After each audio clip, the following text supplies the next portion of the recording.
Hey everybody, so this is my grief series part 3, and I want to talk about 4 tasks of grief. So these are um, things that you can do to move through the process of grief more successfully. Okay, it's important to say, however, that grief is not, there's not a cure for grief necessarily, but there are ways to learn to manage it in a more healthy way as you go along with your life. So we don't get over grief or get over the death of someone necessarily, but we just learn to incorporate it into the remainder of our lives in a more healthy way if we do the work, the true work of grief. So the 4 tasks. Task number 1 is to believe the death actually happened. Now, this may sound really silly. You may like, well, of course I believe it. They told me it was true, and or whatever. But this is a task of really ingesting that fully, like knowing in your head, your heart, and your gut fully that your loved one is deceased and they are not coming back in physical form as you have known them ever. That it's final, that death is final.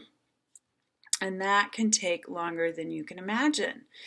Things that help to complete this task are to see the deceased body, if at all possible, to hold like memorials or celebrations of life, funerals, graveside services, anything like that.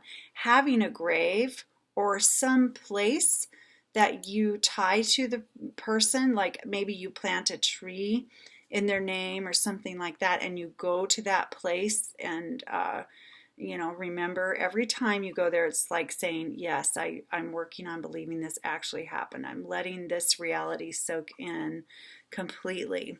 So reading the obituary, writing the obituary, removing some of their belongings or closing their bank accounts, things like that that finalize the physical human existence that you've known them to have, help you to resonate with the fact that they are actually deceased and they really are gone for good as you've known them to be here. So that's task number 1. Until you get that, you really can't move through other tasks very easily because they're reality-based tasks. So, and it's hard, and we forget sometimes. And I can admit to you that when my aunt died 24 years ago of cancer, it was a shock. She was quite young and wasn't sick very long, and I was close to her, but she lived far from me. And so a lot of our relationship was on the phone. And many, many months after she died and I had been to the funeral, I knew she was dead, et cetera, et cetera, et cetera. Saw her body, the whole thing. But many months, one day, I went to the phone to call her and tell her something. I actually started to, we had landlines then, I actually started to dial her number, my Aunt Sylvia, to tell her something. And then I was like, oh, right, she's dead. I can't call her up this way. And I thought, wow, that's really something. I didn't know as much about grief then as I do now. And so that's a really normal thing to do, but it really felt, but that was a moment that I forgot that she was dead. So then that when we realize again that they're dead, or when we get to this task, then we go to task number 2, which is to experience the pain of the death. So, when we know, oh my gosh, they're dead, then here comes the strong emotions. Now, the most common emotions related to death, although any and all emotions are valid, whatever yours are, the most common are anger, guilt, and sadness. Those are the most common: anger, guilt, and sadness. So yeah, you might be really angry. It may make you really, really angry every time you think, how could I have had this happen with my loved one? And I'm so mad they're not here anymore. I'm mad at them for not being here. I'm mad at God that they died or weren't healed. I'm mad that this has happened. I'm mad that now I'm forced to deal with this. kind of thing, or I'm mad at the drunk driver who killed my loved one, or whatever. There's a lot of anger around death. I'm mad they had to suffer. Guilt might be about things you never said or did that you wish you had, or things you did say or you did do that you wish you had not in your relationship with this person. I've heard a lot of people say, oh, I never told them, how much I really loved them, or I never took them on that trip. I kept saying I was going to, and I put it off, and now I can't. Or maybe you had something to do with the death. That happens often too. Like if you're in a car accident with your family and somebody died in that accident, you may feel tremendous guilt over that kind of thing. So all kinds of sources of guilt can show up, but those are common ones.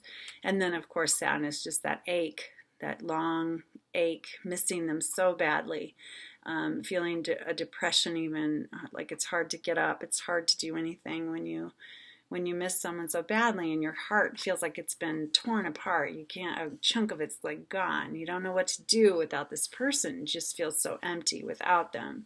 And so experiencing the pain, facing your pain is very, very important. Allowing your feelings is very, very, very important.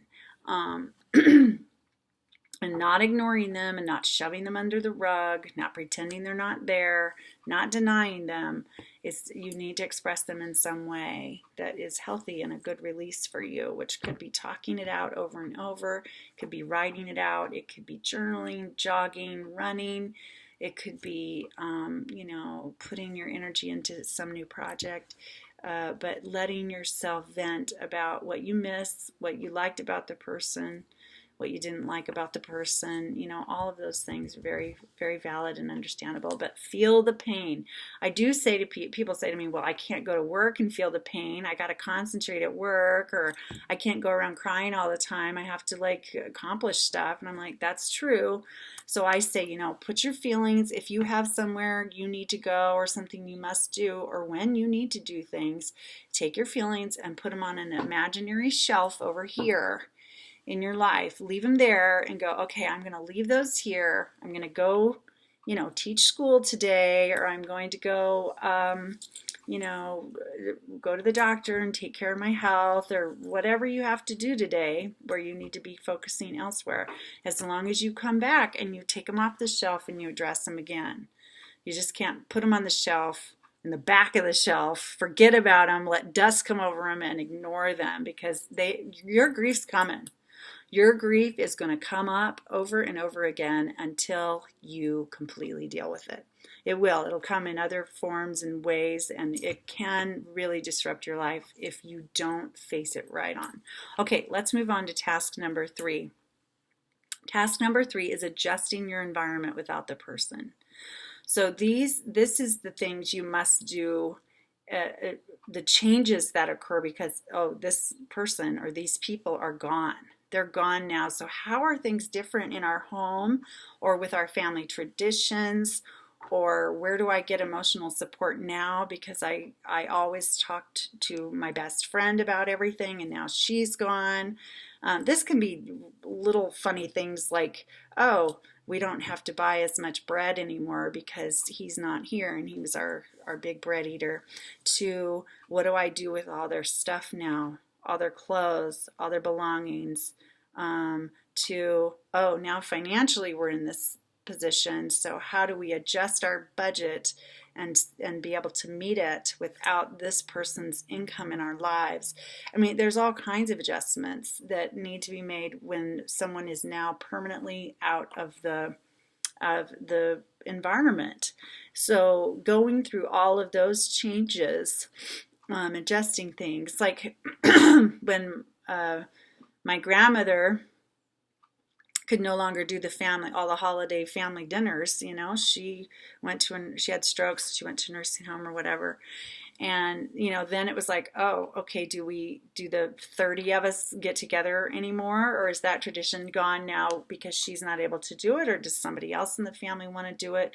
Do we want to meet in a community center now and all bring food like a potluck? How does our family want to adjust to that? Because the way we've done this holiday tradition for decades is now no longer available to us. So those are adjustments that need to be made. So those are some examples, and there's so many examples of those, but you know what those are when you start to think about it with the death of your loved one or loved ones. Okay, and then the fourth and final task is to emotionally relocate the person who died and move on with your life. Okay, I'm going to say that one more time. To emotionally relocate the person who died and move on with your life. That may sound like kind of odd language, but basically what this means is to find a way in your life to hang on to the value of your relationship with the person, hang on to the memories that bring you joy, the lessons you've learned from this person, hang on to things you loved about them, hang on to some aspects of your relationship that you can hang on to, and at the same time, find a new place for them in your world. Like I've told you before how my dad died suddenly 4 years ago. I talk to him all the time. All the time. I'll be in my car driving down the road, and I almost feel like he's sitting in the passenger seat sometimes. He's that accessible to me. So I'll say, hey Dad, you coming along today? Okay, great. We're going here, and what do you think about this? And it makes me feel better to still verbalize my life to him at different times. And he might hear me, he might not. He might, be trying to give me some spiritual guidance or something. He might not. And it's okay, whatever you believe about that or don't believe. But that's one way that I have relocated him. I know he can't be physically here in the same way, but I do believe that I have access to him. And it doesn't hold me back to believe that. It comforts me and helps me move forward with my life. So that may not be your way, and that's okay. So a lot of times what you see people do that I think is a lot about this task is when they've had someone die of a certain disease, and then they create a whole foundation to support research and coming up with a cure for that disease. Maybe their loved one died of heart disease, for example, and so they create some kind of a fundraising event for the American Heart Association, or they become members of the board of a nonprofit that supports that kind of cause. And so they're reinvesting energy that they used to invest in the relationship with the person, and now are investing it in a cause that is meaningful in regards to their relationship with the person. Does that make sense? So it's finding a new way, again, to kind of hang on to what you can and want to, and keep what feels good to you to hang on to, but at the same time be able to channel your energy that you used to invest in the relationship into moving on and moving forward with your life, and finding a place to keep them in your consciousness or your midst or in your memories or whatever that feels really good to you. So those are the 4 tasks, okay? Believing it really happened, experiencing the pain, adjusting to life without the person, adjusting the environment without the person, and emotionally relocating them and reinvesting your life. And it's important to know that those don't always go in a nice, neat 1, 2, 3, 4 order and then you're done. It can be like a constant, oh, I'm kind of doing 1, 2, 3, and then I forgot that they died, so then I do something, and then, oh, I remember, and then I experience the pain again, and then I have to readjust something, and then, they can kind of, swim around in the same pool, but not always be in a logical order or whatever. But when you can feel pretty confident with those 4 tasks, you are doing very good grief work, and you will move on with your life in a better way. So, was there anything else I really wanted to say today about these tasks? I guess not. Um, I, I will say about believing it really happened. This is particularly difficult for people who've died, in wars or in the military, and maybe their bodies are not recovered completely or at all, or missing children, missing people. When people disappear and we kind of presume them dead after a certain amount of time, but there's no physical evidence of their remains or anything, that can really challenge people to fully get into grief mode and do their grief work, because there's that little sliver of doubt, that little chance that says maybe my loved one's out there somewhere and they will come back. And so then we don't face it, we don't believe it fully, so we don't experience the pain, we don't adjust, we don't, that's why some people with missing children, for example, keep the bedrooms of their children like perfect for a decade, leave the toys just the way they left them, kind of thing, because they don't feel like they can readjust their environment, because they're really not sure their child is deceased. So it can be very challenging, very challenging. So as maybe graphic as it sounds, I say to people, even if you can, in whatever situation, if it's been a house fire, it's been a military action, it's been an abduction and rape situation, whatever, God forbid, please forgive me if this is upsetting, but if you can get even a body part or a piece of their clothing, the dog tags, sometimes teeth are found and available. Any of that can help bring the reality of the situation in a tangible way that can help somebody really start moving through grief. So, because grief denied is a big time troublemaker. It's a big time troublemaker. It can really disrupt people's lives in a huge way. So anyway, so good luck with those 4 tasks. And I hope this was helpful. And I hope you have a wonderful evening. Take care.